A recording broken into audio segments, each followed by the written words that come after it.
Copper smelter எனப்படும் Sterlite நாசகார நச்சாலை முதலில் மராட்டிய மாநிலத்தில் ரத்னகிரி மாவட்டத்தில் தொடங்கப்பட்டு அல்போன்சா மாமரங்களை வளர்க்கின்ற விவசாயிகள் இது விஷக்காற்றை பரப்பும் என்று சொல்லி பல்லாயிரக்கணக்கில் திரண்டு உடைத்து நொறுக்கிய போது முதலமைச்சராக இருந்த சரத்பவார் காவல்துறையை அவர்களை ஒன்றும் செய்யாதீர்கள், போராட்டம் நடக்கட்டும், நீங்கள் விலகிக் கொள்ளுங்கள் என்று சொல்லிவிட்டு மறுநாள் லைசன்ஸை ரத்து செய்தார். அதனுடைய உரிமையாளரான உலக கோடீஸ்வரன் அனில் அகர்வால் கோவா மாநிலத்திலே முயன்று அவர்கள் அனுமதிக்காமல், குஜராத் மாநிலத்தில் முயன்று அவர்கள் அனுமதிக்காமல், தமிழ்நாட்டில் வந்து அன்று முதலமைச்சராக இருந்த ஜெயலலிதாவை சந்தித்து ஒரு வார காலத்திற்குள் லைசன்ஸ் வாங்கி அந்த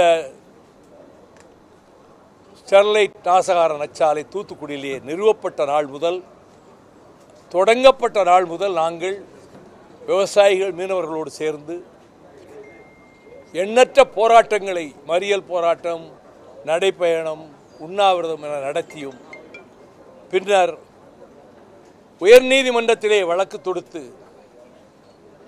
அந்த வழக்கில் ஸ்டெர்லைட் தரப்பில் இந்தியாவின் தலை சிறந்த வழக்கறிஞர் கே வேணுகோபால் வந்து வாதாடிய வழக்கில் நான் 7-7.5 மணி நேரம் என் வாதங்களை எடுத்து வைத்திருக்கிறேன்.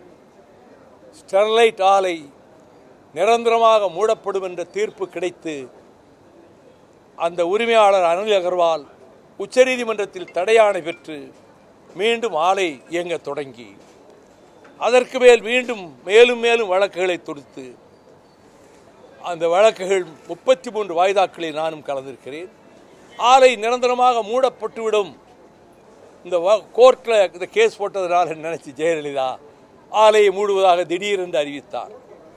ஆலைக்கு சகல ஆதரவையும் கொடுத்த அரசு மூடப்போகிறார் நினைத்துக்கொண்டு, ஆனால் சுப்ரீம் கோர்ட் ஆலையை மூடவில்லை, ஆலை மூடும் தீர்ப்பை கொடுக்கவில்லை. பின்னர் மீண்டும் தீர்ப்பாயத்துக்கு சென்று மீண்டும் சுப்ரீம் கோர்ட்டுக்கு சென்று சுப்ரீம் கோர்ட் சென்னை உயர்நீதிமன்றமே மீண்டும் விசாரிக்கட்டும் என்று நீதியரசர் சிவஞானம், நீதியரசி பவானி சுப்பராயன் அமர்வில் அந்த வழக்கு நடைபெற்று அங்கு நான் 3.5 மணி நேரம் வாதங்களை வைத்திருக்கிறேன். நிரந்தரமாக மூடும் உத்தரவை தீர்ப்பை அளித்து அந்த மண்டலத்தை காப்பாற்றி கொடுத்தது. ஆனால் உலக கோடீஸ்வரனாகிய அனில் அகர்வால்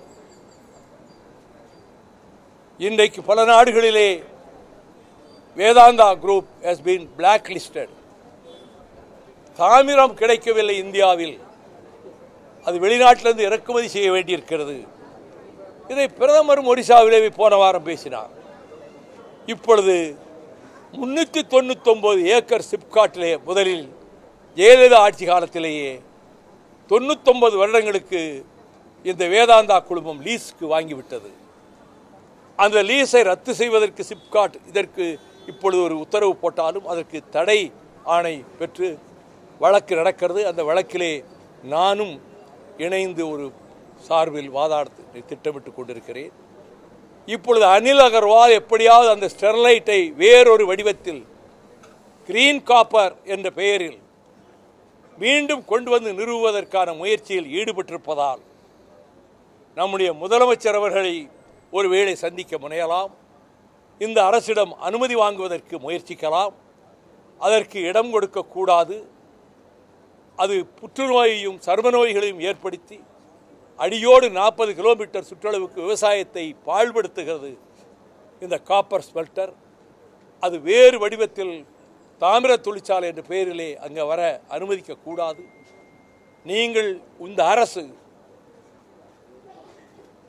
தாவேக அரசு அதற்கு இடம் கொடுக்கக்கூடாது என்பதை வலியுறுத்தி விரிவான ஒரு memorandum both in English and Tamil நான் முதலமைச்சர் மாண்புமிகு ஜோசப் விஜய் அவர்களிடம் தந்து இந்த பின்னணியை சொல்லியிருக்கிறேன். மகாராஷ்டிரா லைசன்ஸை ரத்து பண்ணவுடன் கோவாவுக்கு சென்றான், கோவா விரட்டி அடித்தது. குஜராத் உள்ளே வராதே என்றது.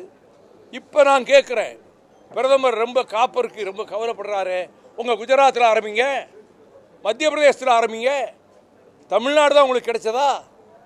ஆகவே இந்த எந்த காரணத்தை முன்னிட்டும் அங்கே கொண்டு வந்து மீண்டும் தாமிர தொழிற்சாலை அமைக்க அனுமதிக்க கூடாது என்பதற்காக நாங்கள் பொதுக்கூட்டம் போடும். வர 2ஆம் தேதி கூட தூத்துக்குடியில் பிரம்மாண்டமான ஒரு பொதுக்கூட்டம் ஏற்பாடு செய்திருக்கிறோம். மார்க்சிஸ்ட் கம்யூனிஸ்ட் கட்சி, இந்திய கம்யூனிஸ்ட் கட்சி, விடுதலை சிறுத்தைகள் கட்சி, இன்னும் பல்வேறு அமைப்புகள், விவசாய அமைப்புகள் அதிலே பங்கெடுக்க இருக்கின்றன.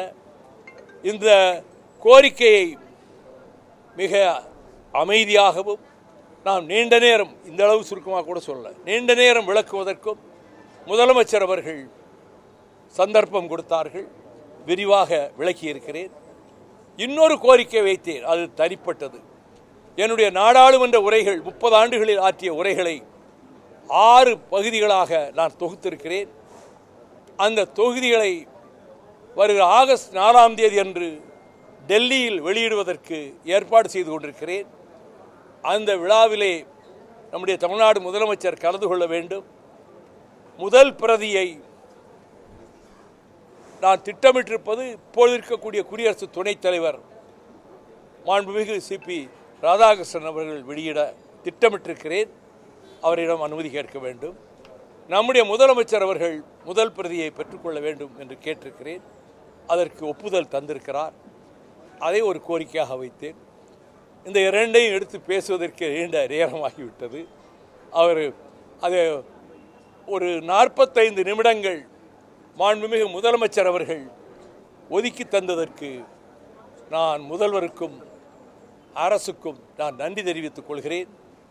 எனவே பொது நலனுக்காக, தமிழ்நாட்டினுடைய வாழ்வாதாரங்களை காப்பதற்காக முல்லை பெரியாறு பென்னிகுக் அணையை பாதுகாப்பதிலும், நீட்டினோ நாசகார தொழிற்சாலை அமையவிடாமல் தடுத்து ஹைகோர்ட்டில் வழக்கு போட்டு தடை உத்தரவு 15 வருடங்களாயிற்று நான் வாங்கி அதை தடுத்து வைத்திருப்பதற்கும், நெய்வேலி நிலக்கரி நிறுவனம் தனியார் மயம் ஆகவிடாமல் வாஜ்பாயிடம் அந்த முடிவை மாற்றுவதற்கும், எனவே தமிழ்நாட்டினுடைய வாழ்வாதாரங்களை ஹைட்ரோ கார்பன் திட்டம் வரக்கூடாது என்பதற்காக, மேகதாட்டு அணையை கர்நாடகம் கட்டவிடக்கூடாது என்பதற்காக காவிரி மண்டலம் பூராவும் ஊர் ஊராக சென்று கட்சியை பற்றி பேசாமல், கட்சி கொடி கட்டாமல் நான் பிரச்சாரம் செய்திருக்கிறேன். அதை போலத்தான் பொது பிரச்சனைகளுக்கு இப்பொழுது ப்ரொபோசிஸ் ஜூலிஃப்ளோரா எனப்படுகின்ற சீமை கருவேலி நாட்டு வேலிக்காத்தான் தமிழ்நாட்டையே நாசப்படுத்தி விட்டது. ஹைகோர்ட் ஜட்ஜஸ் செல்வம் அவர்கள், இன்னொரு ஜட்ஜும் இது அடியோடு அகற்ற வேண்டும், அரசே முன்வர வேண்டும், நீதிபதிகள் இதை கண்காணிக்க வேண்டும் தீர்ப்பு கொடுத்தார். நீங்களே அதை செய்யலாமே என்று என்னிடம் கேட்டார். நான் அந்த வழக்கு தொடுத்ததால் நான் அப்பொழுதே பல ஊர்களுக்கு சென்று, பல மாவட்டங்களுக்கு சென்று அதை அகற்றுகின்ற வேலையில் ஈடுபட்டேன். பிளே ஸ்டோர் மற்றும் ஆப் ஸ்டோரில் இருந்து பாலிமர் செயலியை QR கோடு மூலம் பதிவிறக்கம் செய்யுங்கள். செய்திகளை உடனுக்குடன் பெறுங்கள்.